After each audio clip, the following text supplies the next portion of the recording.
한 주간이 지나는 것은 참 빠릅니다. 이렇게 눈 뜨고 눈 감고 또 며칠 지나고 나면 벌써 한 주가 지났습니다. 여러분들의 한 주도 참 빠르시죠? 어떻게 하나님의 인도를 받으셨습니까? 말씀 따라가는 축복을 누렸습니까? 혹시 속았다 해도 괜찮습니다. 주님은 오늘도 우리를 통하여 영광 받으실 것이고 이번 주간도 우리를 통하여 언약을 성취해 가셨는 줄로 믿습니다. 오늘도 한 주를 마무리하며 참된 복음의 비밀을 누리는 여러분 되시기를 예수님의 이름으로 축원드립니다. 마태복음 24장 29절부터 31절까지 말씀을 보겠습니다. 자, 오늘 24장 23절부터 28절까지 뭘 봤냐면 그리스도의 재림, 그리고 종말에 관한 큰 환란, 그때 여러 거짓된 말들, 거짓 선지자들이 일어날 것이라는 것을 예수님께서 말씀해 주셨습니다. 이제는 그리스도께서 재림하실 그때에 특별히 일어나는 어떤 현상들에 대해서 예수님이 재림하실 때 어떤 일이 일어나는지를 설명할 것입니다. 3절이지만 그 세 개의 그 3절을 통하여 재림 때 일어날 여러 징조들을 붙잡고 여러 상황 속 속지 말고 이제는 말씀 위에 굳게 서는 여러분 되시기 바랍니다. 29절 제가 읽습니다. 그날 환란 후에 즉시 해가 어두워지며 달이 빛을 내지 아니하며 별들이 하늘에서 떨어지며 하늘의 권능들이 흔들리리라. 그리스도의 재림과 더불어 일어나는 일이 놀라운 천체의 대변화가 일어난다는 겁니다. 이런 것들을 어찌 보면 행성의 충돌, 그래서 어떤 막 잃어버리는 해가 어두워지고 달이 빛을 내지 않는 이런 것일 수도 있겠고요. 핵전쟁을 통하여 막 뭐가 떨어지는 이런 것일 수도 있습니다. 물로는 심판하지 않는다 그랬으니까. 어쨌든 천재, 지변이 일어난다는 겁니다. 이런 것들이 사실은 지금 많은 사람들이 예상하지만 실로 어떤 일이 일어날지는 사실은 모릅니다. 어떤 방식으로 심판할지도 모릅니다. 노아 홍수 때도 비라는 것이 그 당시에 내리지 않았다고 합니다. 왜? 그 당시만 해도 물충이 있어서 하늘에서 비가 떨어진다는 것은 상상을 할 수 없었다라고 주장하는 사람들도 있습니다. 그런데 비가 내려서 물이 터져서 모든 지구가 다 물에 잠기는 일이 일어났죠. 앞으로 말세 때도 일어날 이런 현상들이 어떤 부분으로 되어질지 모릅니다. 그러나 이 여호와의 심판을 예언한 이사야 13장 9절 10절과 밀접한 관련이 좀 있고요. 그 모든 날이 예수 그리스도의 재림으로 딱 연결되어지는 것은 사실입니다.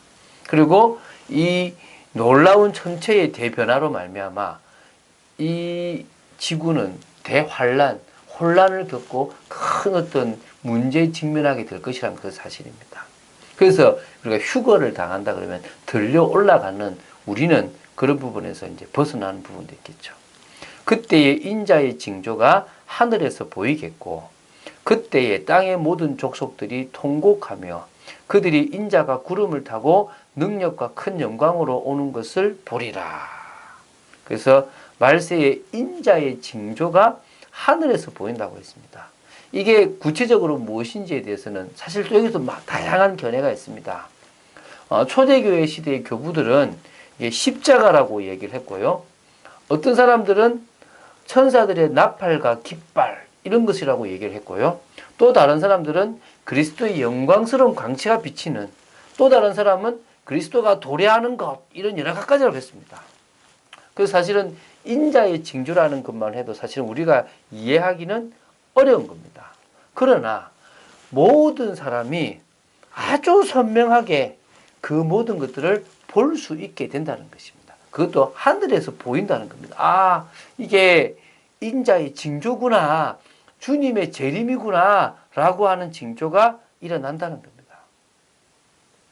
그래서 그것이 환상이든지 상징적인 어떤 표현이든지 중요한 것은요, 그리스도의 재림과 동시에 일어날 분명한 실체라는 겁니다. 오늘 많은 사람들이 그리스도의 재림을 믿지 않다가 그런 실제적인 것을 봄으로 말미암아 뭐 한다고요? 땅의 모든 족속들이 통곡한대요. 아, 믿지 않았어. 큰일 났구나. 그때 인자가 그 징조와 더불어 구름을 타고 능력과 큰 영광으로 오는 것을 보게 된다는 겁니다. 자, 이렇게요. 그리스도가 인자가 구름을 타고 온다는 표현은 다니엘서 7장 13절에 표현된 묘사와 같습니다. 초림 때는 예수님이 어린아이의 모습으로 갓난아이의 모습으로 오셨지 않습니까? 근데 재림은 뭡니까? 영광스러운 심판자의 자격. 초림은 구원을 위한 거였다면 재림은 심판을 위한 겁니다. 왜 구원의 길이 열렸는데 믿지 아니하였느냐라는 것을요. 심판하러 심판자의 모습입니다. 그래서 그 심판자의 자격으로요. 구름을 타고 큰 능력과 큰 영광을 가지고 오는 겁니다. 오늘 이 시간 제가 생각할 때는 이때 선민이라고 자부했던 이스라엘이 아마 당연히 자기들은 구원받게 될 거라고 생각했었는데 그러지 못하는 자기들의 모습들을 보고 더 통곡하고 더 가슴 아파할 일이 생기지 않겠나라는 부분들이 되어집니다. 자, 그리고 이제 마지막 우리 31절입니다. 그가 큰 나팔 소리와 함께 천사들을 보내리니 그들이 그의 택하신 자들을 하늘 이 끝에서 저 끝까지 사방에서 모으리라. 이게 이제 휴거라는 겁니다. 재림주로 오실 그리스도가 딱 섰을 때, 공중에 있을 때요, 많은 천사들이 함께 그 나팔 소리, 그 나팔 소리와 함께 천사들이 택한 자들을 다 찾아서 이 전 세계의 이 끝과 저 끝에서요, 다 모읍니다. 이 끝입니다. 우리는요, 그 영광 중에 들어갑니다. 하나님께서는 우리를 이런 축복의 시간표 속으로 집어넣을 겁니다. 그래서요, 우리 속에 성령이 보증하시는 겁니다. 내가 구원받았다. 내가 하나님의 자녀라는 사실을 성령께서 인쳤고 도장 찍었다 그랬습니다. 여러분, 도장 찍혀져 있습니까? 귀신이 무당들도 알아요. 우리가요, 무당집 가면 우리 속에서 빛이 난대요. 머리가 아프대요. 근데 사실 믿는 사람들은 잘 몰라요. 내가 구원받았는지, 진짜 믿음을 가지고 있는지. 오늘 알게 되기 바랍니다. 우리가 얼마만큼 중요하고 축복된 사람이고 또 주님이 재림하실 그때에 천사들이 우리를 데리러 사방의 이 끝 저 끝에서 다 모으는 그날이 있을 것을 믿고 흔들리지 말고요. 유혹에 빠지지 말고 주님께서 주신 믿음의 길, 언약의 길을 가시기 바랍니다. 언젠가 우리가 부활의 몸을 입게 될 그 날을 기대하시면서 오늘도 열매 맺는 인생, 한 주간 열매를 위해 살아간 인생이 되었는 줄 믿습니다. 우리가 하나님께 영광이 되어진다면 우리는 바로 그리스도의 제자로 인정받고 또 제자를 세우는 행복한 신앙생활을 할 줄로 믿습니다. 우리는 파수꾼입니다. 많은 사람들이 들을 수도 있고 볼 수도 있고 또 뭡니까? 기도 안에서 축복을 누릴 수 있게끔 만드는 파수꾼입니다. 예루살렘이여 내가 너의 성벽 위에 파수꾼을 세우고 그들로 하여금 주야로 계속 잠잠하지 않게 하였느니라. 너희 여호와로 기억하시게 하는 자들아 너희는 쉬지 말고 또 여호와께서 예루살렘을 세워 세상에서 찬송을 받게 하시기까지 그로 쉬지 못하시게 하라. 우리는 하나님으로 쉬지 못하게 하는 뭐라고요? 파수꾼입니다. 기도의 파수꾼입니다. 그래서 복음의 힘, 영적인 힘, 삶의 힘을 가져야 될 줄로 믿습니다. 우리가 기도의 파수꾼으로 영혼들을 놓고 기도하고 하나님으로 쉬지 못하게 한다면 하나님은 지금도 일하실 줄로 믿습니다. 그들이 주께로 올 수 있도록 길을 만들고 지키는 파수꾼, 그들에게 하나님의 소식을 전하는 그런 파수꾼의 사명을 진정으로 감당해야 될 줄로 믿습니다. 내일 주일입니다. 하나님은 우리에게 또 동일한 은혜를 허락하시고 한 번도 주시지 않은 은혜를 주실 것입니다. 우리는 내일 예배 시간에 헌금을 가지고 가는 게 중요한 게 아닙니다.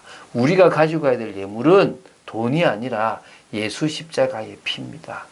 그 예수 십자가의 피가 하나님과 우리 사이를 연결합니다. 그리고 감사해서 헌금을 가져갈 수도 있겠죠. 예수 십자가의 피를 가지고 성령의 충만함 속으로 들어간다면 우리는 내일 또 가장 은혜 받는 축복의 시간이 되어질 줄로 믿습니다. 그런 응답에 여러분, 그런 말씀 속에 들어가는 귀한 여러분 되시기를 예수님의 이름으로 축원드립니다. 주는 그리스도시요 살아계신 하나님의 아들이심을 고백합니다. 예수님께서 재림하실 그때에 인자의 징조도, 또 그때에 예수님께서 구름 타고 오실 것, 또 그때에 천사들이 우리를 사방 이 끝 저 끝에서 모아서 주님이 있는 곳으로 데려갈 그 모든 것들을 기대하며 오늘도 언약 붙잡고 살아가며 우리들이 걸어가는 모든 걸음 속에 하나님의 나라를 이루기를 간절히 소망합니다. 한 주간 살게 하신 감사하고 또 다음 주간 한 주간도 주님과 통하는 축복의 인생을 살게 하여 주시옵소서. 구원의 감격이 있고 구원의 기쁨을 늘 누리는 저희들 되도록 지켜 주시옵소서. 주 예수 그리스도 이름으로 기도드립니다. 아멘.